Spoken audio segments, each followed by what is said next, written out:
Okay, so I'm a tad bit late on the Monique Club Shay Shay interview, but I finally got through it.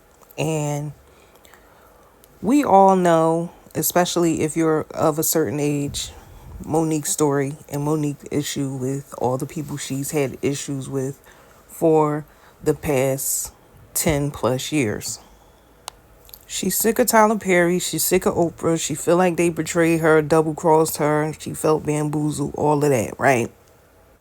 And don't get me wrong, I definitely get it. Like, I understand. I've heard the story multiple times, and I understand why she feels the way she feels about these two particular people. But let's just talk about the positions that they play. Tyler Perry has his own studio, he has his own thing going on. He does the hiring, he does the firing. Oprah Winfrey, similar vibe. She has a lot going on. These are billionaires that we're talking about, black billionaires that feel as though they cannot be touched due to the dollar amount attached to their names. We've all witnessed their shady happenings, and yet they are still on top. And who knows what'll make that change. Monique, when she's being interviewed, she seems like a smart person. She seems like a person who understands people and understands how people move and the levels of people and all of that stuff. So why is she having a hard time picking up on the fact or the concept that you just may not get an apology from these people and that should be okay? Like, how many times is she going to need to tell this story before she just feels okay with letting it go? Oprah know what she did to you. Tyler Perry know what he did to you. They don't care. Where is the acceptance? Why can't you accept the fact that these people wronged you? Stay away from them. Do what you can with what you got and keep the train moving. One monkey don't stop no show. Two monkeys ain't gonna stop it either. And I mean that in analogy form. I don't mean calling them monkeys as black people. So don't even go there. Sometimes you just have to accept the lesson and move on and move forward with your life. If you get stuck on that same banana peel for years and years and years, you're not going to be able to allow anything new into your life because you're still hung up on what happened in the past. Girl, let it go. We tired. Like, you cool and everything, but I'm tired. I don't want to hear this story no more. Please, please. And I was thinking about going to the show and when they come to Philadelphia, but if you're gonna be talking about this at the show, I don't want to pay to see that. I don't want to see that. Where are the jokes?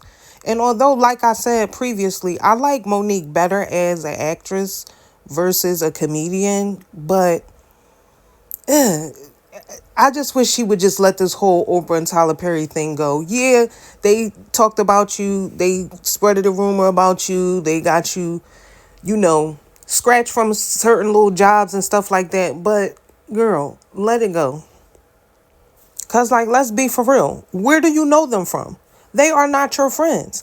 If they said these things about you, it is what it is. Either people going to see you, see your work, and want to work with you, or they not. It's plain and simple. Cut and dry. And if people prefer to rub shoulders with Oprah and Tyler Perry versus you, that's something you got to eat too, like acceptance. Where is it at? She's having a hard time learning the lesson that everybody is not your friend. I don't care what type of presentation or what type of pretty little box that they wrap their personality up in to get whatever it is that they need out of you. They are not your friends. Hollywood, especially in Hollywood, you ain't got no friends up there. Watching her interview and not saying that she was doing anything wrong, but when some of the stories that she was telling, I could see why people would deem her as difficult to work with. Now, that's no shade, but it just is what it is. Her personality is a little strong. You got to take into consideration the delivery. She's a black woman, so sometimes, we come hard. And I can kind of see why people would give her the who she thinks she is energy. You can't protect everybody. You can't go up to bat for everybody. If people are not willing to speak up for themselves, sometimes you got to let them have their lesson and have their learning experience on speaking up for themselves. When you tell the story and you let people know to watch out for this person or watch out for this person's behavior, guess what? You only got to tell us one time. You did your job. Eventually, what you put out will make its rounds and people will double back and be like, you know what? She tried to tell us this XYZ amount of years ago. And you just let that marinate on the people. It's like she putting the band-aid on, she ripping it off on every interview, putting it back on and ripping it off on every interview. Girl, we tired. I saw a clip of her doing the Black Matter tour. This was obviously after the Club Shay Shay interview, or I'm not sure if it's that tour, but I saw a live performance from her. And of course, she was talking about the Club Shay Shay interview and talking about Oprah. And it's just like, girl, you was making my head hurt.